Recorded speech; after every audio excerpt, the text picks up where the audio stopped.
Buddy, I'm joined here by Mayor Nancy Rotering and Chief of Police Lou Jogman.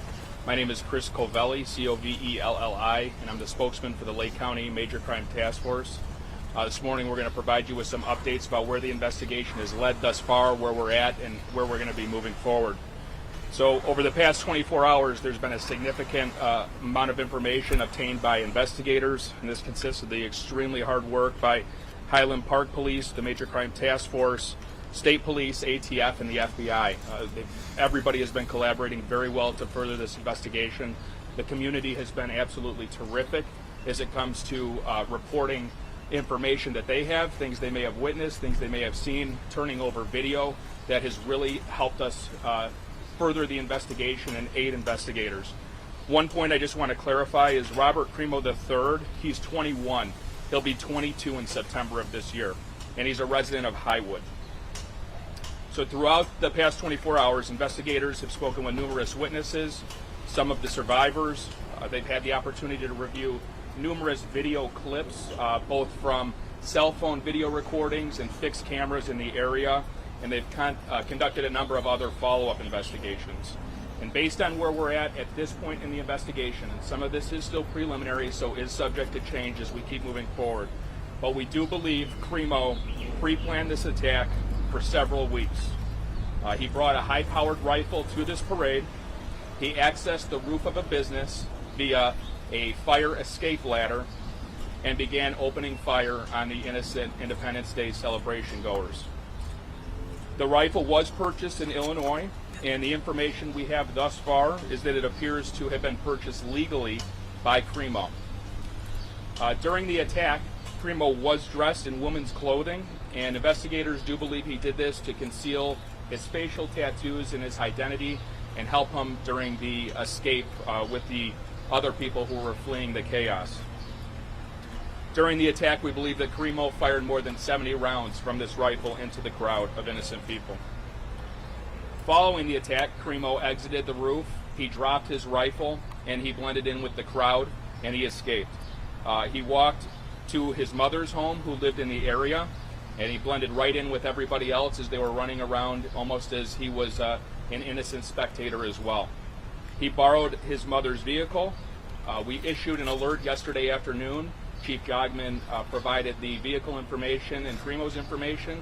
We're very thankful that an alert member of the community saw Cremo's vehicle traveling southbound on Route 41, dialed 911.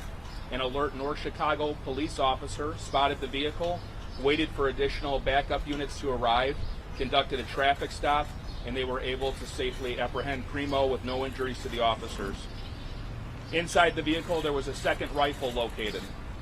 Indications is that was purchased by Cremo as well. Thus far, over 30 people were injured during the attack, and this does not include the 6 who lost their lives. Right now, Cremo remains in custody at this time. There are no indications that there was anybody else involved in this attack. By all indications, it appears Cremo was acting by himself. The Lake County State's Attorney's Office has been with us from the ground level. They're with us this morning. They were with us through the night. We continue to review the information. Investigators are still developing leads and very critical information. Once we're at a point where we're ready to review all of that information for charges, we will sit down with the state's attorney and review for criminal charges. I'm going to turn this over to the mayor, and then I'll be back up to answer questions. Mayor, thank you. Thank you. Today is a day of grieving together, a day to pause, a day to remember those who left us, those who were injured, and for strength for our community. Several vigil and prayer services are taking place today, both inside and beyond Highland Park. They are as follows. The Community Church of Lake Bluff, 117 East Scranton Avenue, Lake Bluff, will hold a prayer service today at noon. The service will include prayer and music at Christ Church on the corner of Route 60 and Waukegan Avenue in Lake Forest. Trinity Grace Church and Christ Church has organized a community prayer gathering at 3 p.m. at Trinity Grace Church, 1506 Half Day Road, Highland Park. Everyone is welcome. Highland Park Presbyterian Church, Trinity Episcopal, and other area faith leaders will hold an ecumenical community prayer vigil today at 7 p.m. at the Highland Park Presbyterian Church, 330 Laurel Avenue, Highland Park. All are welcome. Today, Highland Park High School, located at 433 Vine Avenue, in conjunction with community partners, is hosting crisis counseling until 2 p.m. and is open to everyone. No appointments are necessary.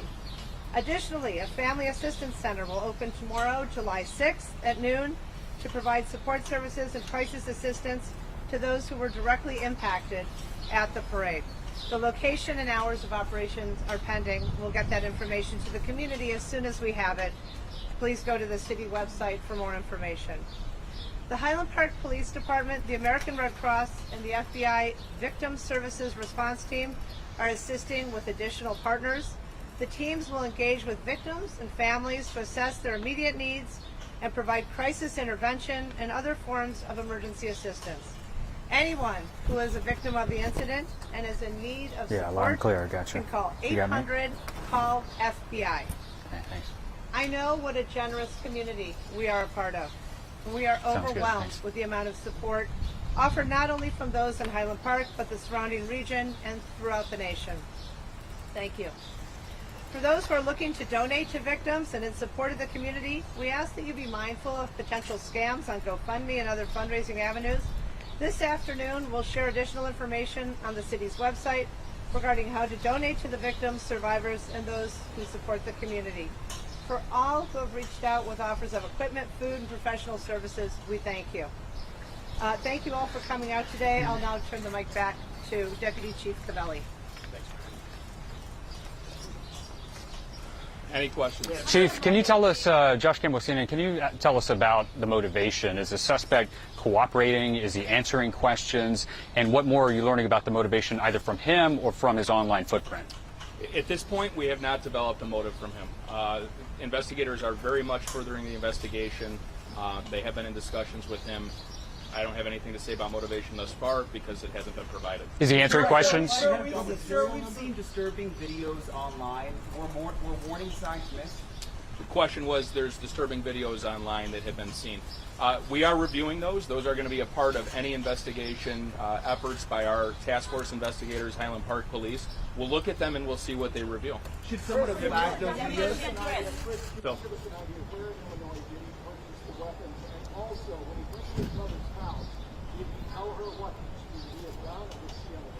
The question was, where did he purchase the weapons, and did he tell his mother what he had done? He purchased the weapons locally, within the region, so the Chicagoland area. When he went to his mother's, we have no indication that he provided any information to her. And did he make, can you give us an idea of how many weapons did he purchase and when was it? So he was in possession of the firearm the day of, the rifle. He was in possession of another rifle in his vehicle when he was pulled over by police. He also had other firearms that were recovered from a residence that he was living in Highwood. Was well in his name They were in his name. and all legally purchased? They were legally purchased. It's his level of disguise, right? So how did you guys identify him at this point? I mean, clearly there was a lot of planning. Did he have an idea of when he placed himself on the roof? Like, is there a timeline? So we are working on the timeline, and we don't want to come out with inaccurate information on timing. One of the asks that we have is members of the community, if you have any video of this individual that is walking toward the parade, at the potentially on the roof or exiting, to please call 1-800-CALL-FBI. As far as the disguise went, he wore that in an attempt to conceal himself. Do you have pictures of that you can offer? I mean, what he looked like? Or? Potentially, I'll look into that and I'll have to get back to you. How did you identify him? Considering the extensive digital trail, the disturbing videos, the amount of views garnered, was he known to law enforcement beforehand, and if not, why not? I can't get into that right now. There have been some law enforcement contacts, nothing of a violent nature. I can't get into the specifics of the context of that. And how many rifles are according to NBC News are reporting that he purchased multiple weapons? Can you give us any details as to the weapons and how many he may have been in possession of? At this time, I know of the 2 rifles, and I know that there were potentially pistols that he had owned as well. Chief, on your investigation? Sir. Sir, has he made any statements to investigators, and does he have an attorney? I'm not going to go into what he may or may not have said. The investigation is still moving forward. I'll provide that information later. Chief, on the Do investigation. you have any evidence he targeted anyone specific or was shooting randomly? Shooting appears to be completely random. Did you identify him chose the community because of the high population of Jewish people? I know people are concerned that it was an anti-Semitic attack. We have no information to suggest at this point it was racially motivated by religion, or any other protected status. Chief, on About the gun purchase, I believe still in place is an assault rifle ban in Highland Park. Is that correct? Yeah, I don't have information on that right now, but we will get back to you on specifics. Chief, on the All the videos of Primo prior to this, did anyone ever call Highland Park Police or tip off authorities that these were online? No, we were not made aware of these videos. Chris, how did you identify him as a suspect? Through surveillance video or by tracing the gun? So investigators did a really good job. The ATF was phenomenal yesterday. They expedited a trace of the firearm. That was a major investigative lead for us. In addition to that, the witness statements, the videos that we obtained from people that turned them in, and the businesses, they all helped us tremendously. Can you break down the number of injuries, not the deceased, and can you also then further break down how many of those were gunshot victims and how many of the injured were not gunshot victims? The information I have right now is that all of those that were either transported to the hospital or self-drove themselves to the hospital were injured by gunfire. So over 30 individuals that were injured by the gunfire, and they went to the 3 hospitals we mentioned yesterday. Chief, can you... Info on the ages? How were you able to identify so early on that you were looking for a male? He was identified by a number of... there were police officers that were able to recognize his photo once it was revealed, and that helped tremendously. So Chris, can you help us to understand? You say you know he was dressed as a woman during the shooting. Is that based on photographic evidence or what eyewitnesses have said? And also, can you tell us what type of weapon was used? So it was a high-powered rifle that was used. It was shot high-velocity rounds. Was it AR-15? It could be similar to an AR-15. It was similar to an AR-15. As far as identifying him with the woman's, he was seen on video camera in the woman's clothes. Video camera played a tremendous role in how we were able to identify him, both leaving initially and as he left. Chief, what is it? Are they duplicates? The guns the same, and were they bought at the same film?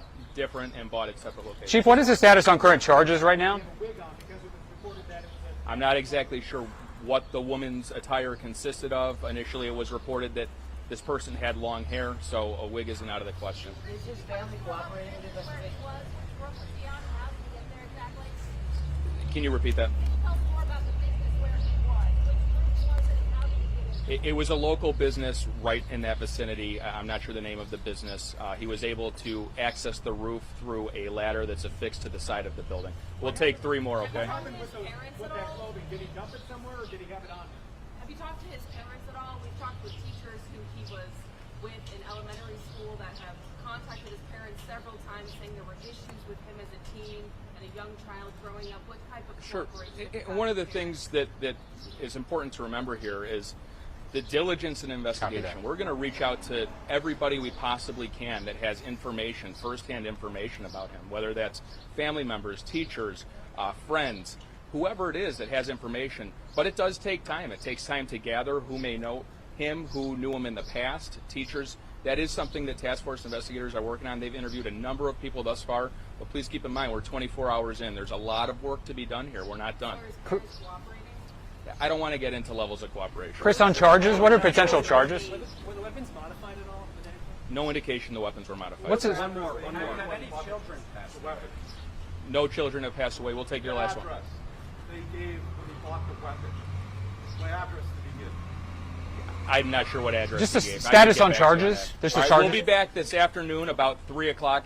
We hopefully have an updated status on charges. He'll remain in custody at this point. 3 o'clock. Thank you. Mayor, can you talk about how you knew him at the